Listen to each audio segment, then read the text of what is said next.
दूल्हा बिकता है। जी बिल्कुल सही सुना आपने। मैं भी इसी दूल्हे के बाजार के लिए खुद को तैयार कर रहा था। सुबह जल्दी उठकर नहा धोकर अपनी अलमारी में अपना सिर आधे घंटे से फोड़ रहा हूँ।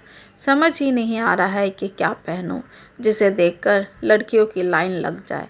आखिरकार काफ़ी मशक्क़त करने के बाद यह हल्की गुलाबी रंग की शर्ट और काले रंग की पैंट मिल ही गई। आखिर संभाल कर भी तो रखा था इसी दिन के लिए। नए नए ख्वाब को संजोए मैं अपने शर्ट का एक एक बटन लगाने लगा और मन जोश से हिलोड़े मारने लगा। अब आएगी मेरी भी ख्वाबों की मल्लिका, जो हर सुबह अपने गीले बालों की लटों से उठाया करेगी और मैं उसे अपने बाहों में लेकर चूम लिया करूँगा। अभी ख्वाबों के हिचकोले खा ही रहा था कि बाबूजी की आवाज़ हवाओं में गूंज उठी, देव देव। बस फिर क्या था, सारा जोश हवाओं में उड़ गया और जल्दी से तैयार होकर बाबूजी के साथ निकल पड़ा खुद की बोली लगाने बिहार के सौराठ मेले में, जहाँ दूल्हा बिकता है प्रथा वर्षों से चली आ रही थी। मैं भी सज धज कर दूल्हों की लाइन में खड़ा हो गया।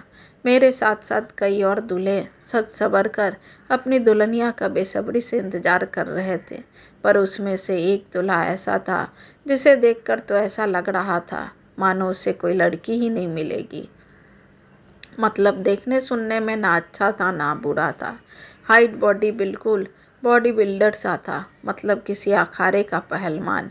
और पढ़ाई लिखाई में बिल्कुल जीरो, कहने का मतलब 12वीं फेल। पर ताज्जुब इस बात का था कि सारी लड़की वाले उसी लड़के पर अपनी निगाहें जमाए रखा था। और उससे भी ताज्जुब इस बात की हो रही थी कि लड़कियां उसी से शादी करने के लिए बावली हुई जा रही थी। मैं दूर से खड़ा खड़ा उस लड़के को ऐसे तार रहा था जैसे कोई हूर की मल्लिका हो और सोच विचार कर रहा था। मेरे भी 2 आँख है, 2 कान है, 2 हाथ है, 2 पैर है, वो भी हूबहू है। पर फिर भी कोई लड़की मुझे भाव क्यों नहीं दे रही, वो भी दूल्हों के फ्री बाजार में। यही सोच सोच कर मैं बार बार आईने में मुंह देखकर अपने बालों को बार बार संवार रहा था और बार बार तेज खुशबू वाला परफ्यूम लगा रहा था, ताकि परफ्यूम की तेज खुशबू से लड़की और उसका परिवार खींचा चला आए। पर सारी मेहनत पर पानी फिरने सा लग रहा था। मेरे साथ साथ कई और दूल्हों की भी वही हालत थी। इसलिए हम सब ने सोचा क्यों न उसी पहलवान लड़के से इसका राज जाना जाए।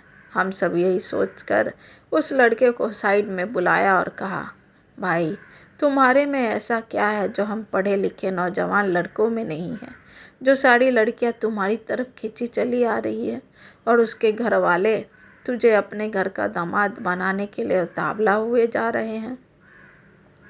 जरा हमें भी तो बताओ तुम्हारे इस राज के बारे में। और हाँ, तुम लड़कियों से ऐसा क्या कहते हो कि उसके चेहरे पर नूर खिल जाता है। अरे भाई, हम सुबह से लाइन में खड़े हैं पर कोई ढंग की छोड़ो बेढंगी लड़की भी हाँ नहीं कह रही, जबकि चेहरा मोड़ा पढ़ाई लिखाई में तुमसे बेहतर है और हम सब की एक्सपीरियंस भी अच्छी खासी है। हम सभी लड़के इस तरह उस पहलवान लड़के से सवाल किए जा रहे थे और वो हमारे सवाल सुनकर हंसे जा रहा था। फिर हंसते हंसते कहता है, भाई मैं जो देने वाला हूँ उन लड़कियों को वो तुम लोग नहीं दे सकते, काहे कि तुम लोग काफ़ी एक्सपीरियंस वाले लोग हो और हम हैं कोरा कागज़ जिस पर अभी लिखना बाकी है। ये क्या बोले जा रहे हो भाई, और ऐसा क्या है तुम्हारे पास जो हम नहीं दे सकते। उस पहलवान की बात सुनकर मैंने कहा। दूसरे हमारे साथी लड़कों ने भी कहा, ऐसा कैसे भाई, जो हथियार तुम्हारे पास है वही हथियार हमारे पास भी है, फिर हम में तुम में फ़र्क कैसा।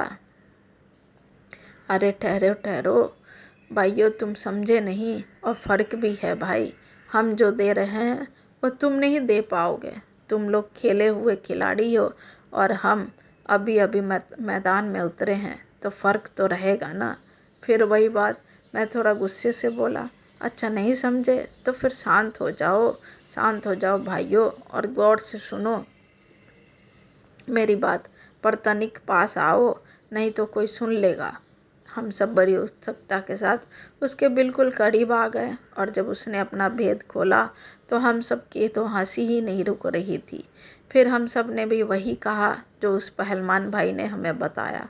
अब हमारी तरफ से लड़कियां आने लगी थी। उसमें से जो हमें पसंद की थी वो रागिनी के हाँ करने के बाद उनके घर वाले भी हमें पसंद कर लिए और हमारी शादी हो गई। शादी की पहली रात यानी सुहाग रात की रात मैं काफ़ी एक्साइटेड था। मैं बादाम वाला दूध पीकर बहुत जोश के साथ अपने लाइफ की ओपनिंग करने जा रहा था कि नई नवेली पत्नी कहती है, सुनिए जी, मैं आपसे एक बात कहना चाहती हूँ अपनी ज़िंदगी शुरू करने से पहले। पत्नी के मुंह से ऐसा सुनकर मैं आश्चर्य से उसकी तरफ देखने लगा और मन ही मन सोचने लगा, सारी बातें तो शादी से पहले ही हो चुकी थी। अब फिर मेरे दिमाग में चल ही रहा था कि पत्नी बेधड़क बोल पड़ी, मैं वर्जिन नहीं हूँ। वो मेरे एक दोस्त था जिसके साथ। पत्नी जी के मुंह से यह सब सुनकर मैं स्तब्ध रह गया और मन ही मन कहने लगा, धन्य हो पहलवान भाई, आपकी युक्ति काम आई वर्जिन वाली। अगर आपने यह सुझाव नहीं दिया होता तो इस बार भी कुंवारा रह जाता और पत्नी के मुंह से सच्चाई भी सुनने को नहीं मिलता। ऐसा सोचकर मैं थोड़ा मुस्कुराया और पत्नी को बाहों में भरते हुए कहा, तो मैं कौन सा वर्जिन हूँ पत्नी जी। सुनकर पत्नी आश्चर्य से मेरी आंखों में देखती और कहती है, पर उस दिन दूल्हा बिकता बाजार में, आपने तो कहा था वो अच्छा, तो अब फ्री में दूल्हा भी चाहिए और सत्यवान भी चाहिए।